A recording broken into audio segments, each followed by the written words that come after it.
opening chapters of One Piece started off not with a great raid or intense battle, but a simple promise: return this hat to me when you become a great pirate. But what if there was nobody to return the hat to? What if Shanks died in the process? Does that mean Luffy would die as well, or would nothing have changed at all? I've come up with 3 theories on what would happen if Shanks had died when saving Luffy in episode 1.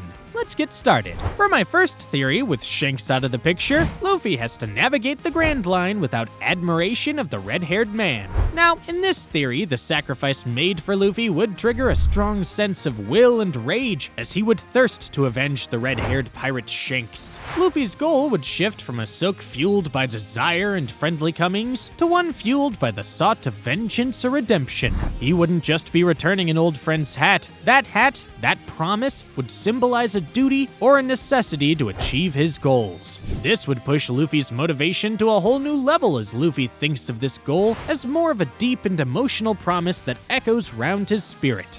Now let's assume that Luffy trains harder and harder than he ever did before. Since he feels like a measly cause to a great man's death, he would be driven by constant anger and hatred for himself. Every loss would be a reminder of his weakness, and every victory an accomplishment, yet he would never really be satisfied, leaving room for constant improvement. This new mindset in Luffy's head would make him see battle in an entirely different way, as he fights to put away the doubt and rise to true strength to avenge the man who heroically laid down his life for him. Luffy would also honor the name of Shanks more than his own life, instantly turning aggressive to anyone who makes a mockery of the red-haired captain, which would be greater than what he feels toward his hat. As we know, there are some other people who give their lives for Luffy's, but based on the emotional connection with Shanks, all now a matter of debt, this would be different. He adored this man from an early age, the very one who'd nurtured his hopes and dreams and stood tall to protect him even in his dying breath. Luffy would continuously orbit around the fact that Shanks is his savior, a savior that didn't deserve to die.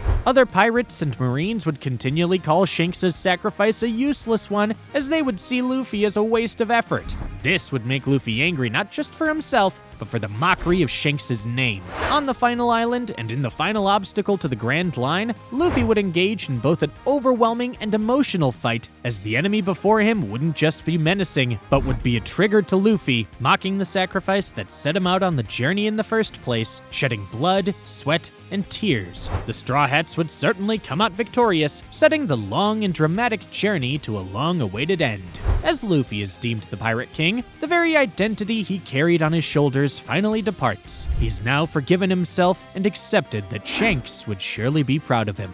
Whoa! Talk about an emotional journey, but that is just the first of our theories. These next 2 will leave you at the edge of your seats, so don't go anywhere. For my second theory, let's imagine that the death of Shanks pushes the pirate era into a racial war, and I don't mean skin color, a war between fishmen and pirates. Now we can imagine that the red-haired pirates don't just take Shanks' death as a cheap thrill or another man dying at sea, they would take it as a serious offense from the people of the sea. This would trigger a flat-out war, as the pirates and other organizations like the Marines would plunge into a full-on declaration of war towards the fishmen and the extermination of sea beasts. That's where Luffy comes in. Luffy, being a close admirer of Shanks, would despise this awful decision, as he would believe that this is not what the red-haired captain would have wanted. Luffy would not only fight to reach the top and become the Pirate King, he would also strive to destroy this evil act of racism and injustice, as he would be the only one to see that fishmen are innocent. He would constantly point out that the very cause of this war was the very same man who would have never supported something like it. Because of that, rival pirates and even Marines would start seeing Luffy as a rebel against the system.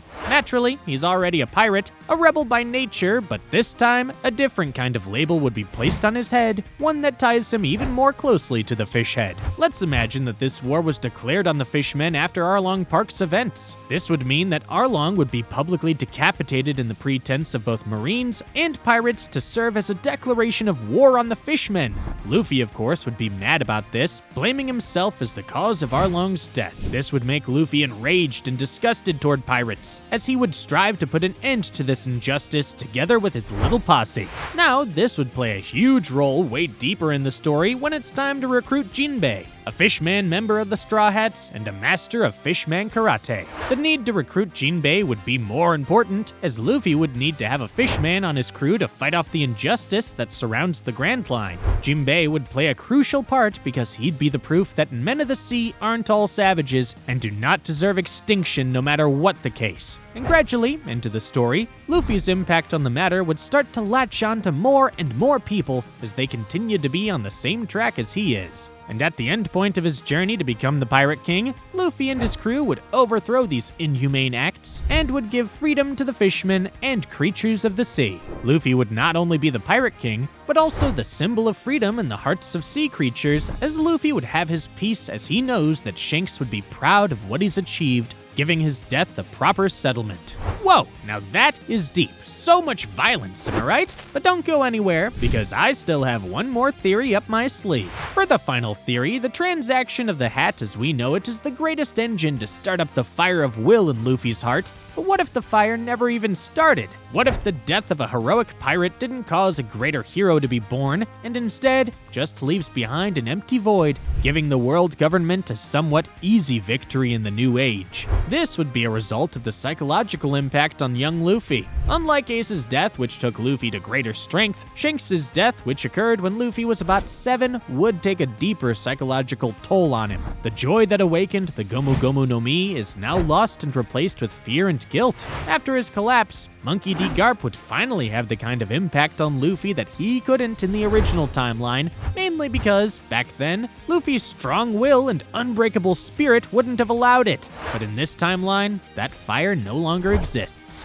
Garp would remind Luffy how Shanks' freedom only led to death, and would be able to mold the traumatized boy into becoming a force of justice far greater than Kobe. The heartbroken kid would have no other choice than preventing more losses by joining the world government. Luffy would then be enrolled into the Marines and would become a worthy successor of Garp at a very young age, with him even having the potential of being crowned admiral. Though what's truly terrifying is the fate of the history Hito no Mi, disguised as the Gomu Gomu no Mi. The world government was not able to locate it for 800 years because it was searching for the new Nika. Since Marine Luffy doesn't have the power or the emotional resilience needed to awaken the fruit would remain dormant. When the world government finds out that the fruit is just laying there in one of their own men, the filthy government would have to exterminate the threat. Whether by public execution or private assassination, they would eventually eliminate any chance of Nika returning to the world. But then the worst of it all is Luffy's dear crewmates and their tragic fate. Zoro would probably have been executed as he doesn't have anyone to stand up for him like Luffy did, and even on survival, he still goes on to be a measly bounty hunter as he never met Mihawk and never sealed his dream of becoming the greatest swordsman in history. Nami would have to live in slavery for Arlong and would accept the fact of never being able to buy Kokoyashi Village back. Sanji would never unlock his dream of visiting the East Blue and would just remain stagnant at the Baratier, killing the Vinsmoke name and the title of Blackleg.